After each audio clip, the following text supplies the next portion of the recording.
Hello, film goers, GameItAll.com, viewers slash readers, and everyone in between. It's time for another film review here at GameItAll.com. I am Brendan Wall. Make sure, just as a cheap plug here right off the bat, you can also check out my podcast along with Nathan Spaveld at What Were They Thinking on Facebook. You can also follow us on Twitter at WWTT Podcast. New episodes every second Tuesday, but of course, coming up in April, we will be having an episode every single Tuesday because we are doing Viewers Choice Month. What we do basically on our podcast, take a bad movie, a real bad movie, and we make fun of it, and we talk about what happened in said movie. And sometimes we have a guest, sometimes we don't, sometimes just him and I, and we make fun of it. It's fun. Check it out. Check it out. WWTT Podcast on Twitter. Like I said, What Were They Thinking on Facebook. And you can also email us at wwttpodcast@gmail.com. Check it out. So we are here reviewing the latest, not latest, but we are here reviewing the sequel to 2011's sleeper hit, in Canada anyway, Goon, The Last of the Enforcers, starring Sean William Scott, Liev Schreiber, Wyatt Russell, Alison Pill, Kim Coates, etc., etc., etc. So I just to preface this review, I did watch the first Goon a couple of nights before, just because sometimes with a comedy it's not really a big deal to watch the first one if you go see the sequel. Like you don't have to see Neighbors 1 to see Neighbors 2, and then again there's no real reason to see Neighbors 2 to begin with. But I thought I heard Goon was pretty good, so I gave it a shot. And the first one is a really nice, sweet, it's a surprisingly sweet film, and it's funny. And Sean William Scott is totally playing against type in the movie, which is what makes it so unique. So I saw the trailer for this one, the Goon, The Last of the Enforcers, and it looked like it was going after pretty much the same thing. I mean, the movie kind of promises more violence, more on ice stuff, and to be honest, there's maybe less. Because much of the film, Goon: The Last of the Enforcers, the plot basically is Sean William Scott plays Doug Glatt, Doug the Thug, same character he plays in the first one, of course. He's a little dim-witted, he's a little slow, I'm guessing from all the shots to the head he's taken over the years. And basically, he's the guy that goes out on the hockey team and fights and gets other people off the ice and goes to the penalty box. He is not a hockey player. He's mostly just a guy who goes out there and beats up other players. But he's a sweet guy, and like I said, he's a little slow, and you always sympathize with him. In the sequel, he's pretty much the same thing. He's still a little simple. But of course, in the plot of this movie has to be a little different, or else why do they bother making Goon 2? So we start out with a game with the Halifax Highlanders, which is the team that Doug the Thug is part of, and they lose a game right off the top. They lose a game, and Doug the Thug gets knocked out by a new player, Anders Kane, played by Wyatt Russell, who I learned today was Kurt Russell's son, and I don't know why I didn't know that before, because he looks exactly like Kurt Russell. So, Anders Kane is the new thug, I guess, in hockey, but he can also play very well. And like I said, he knocks out Doug the Thug, basically puts him out of action, and Doug kind of retires to be with his wife, Eva. Eva from the first one is now his wife, and they are expecting a child. They have a child on the way. Jay Baruchel is still there as the best friend. Kim Coates is the coach. All the players are back from the original, including, I think, one of the highlights of the first one, Marc-Andre Grandin playing Xavier Laflemme.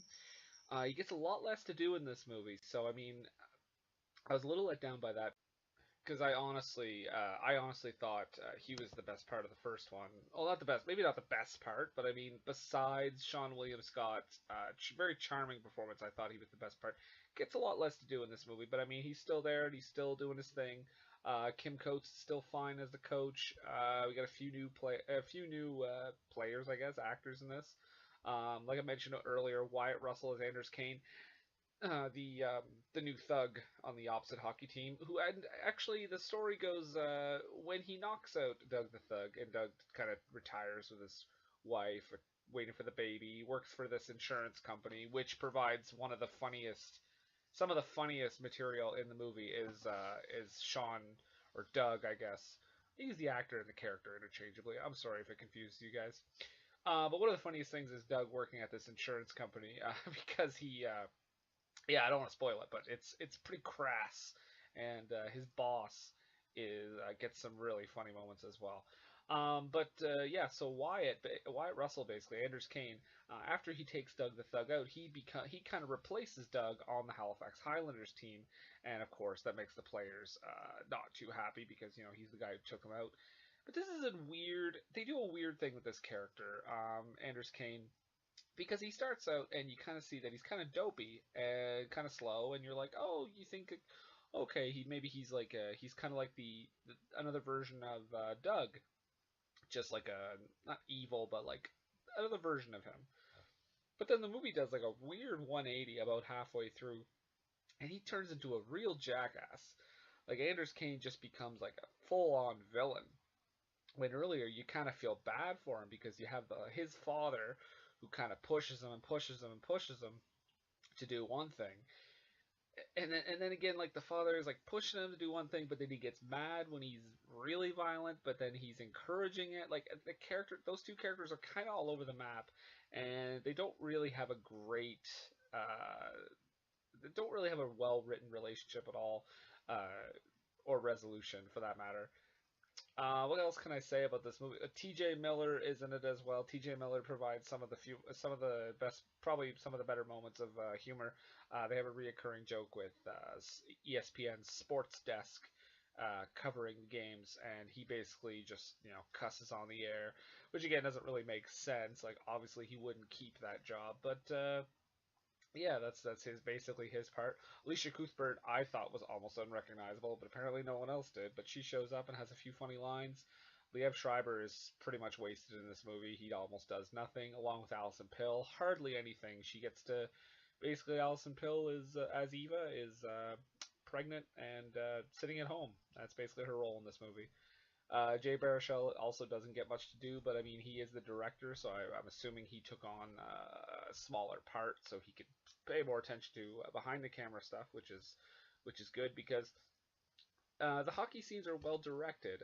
Jay Baruchel does a decent job of directing the action scenes. I mean, it's no better, no worse than the first one, but it's definitely good. Like it's well shot. The fight scenes, if you want those bloody fight scenes from the first one, you're gonna get them. They're still there. But what do I think of this movie overall?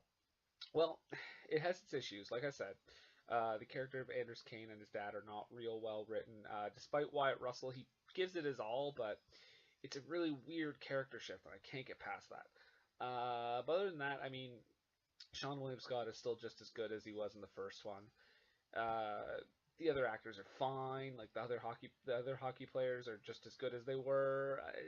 It's like even I watched this earlier today, and like it's not super memorable. Like I remember some of the scenes, like the insurance firm stuff sticks out.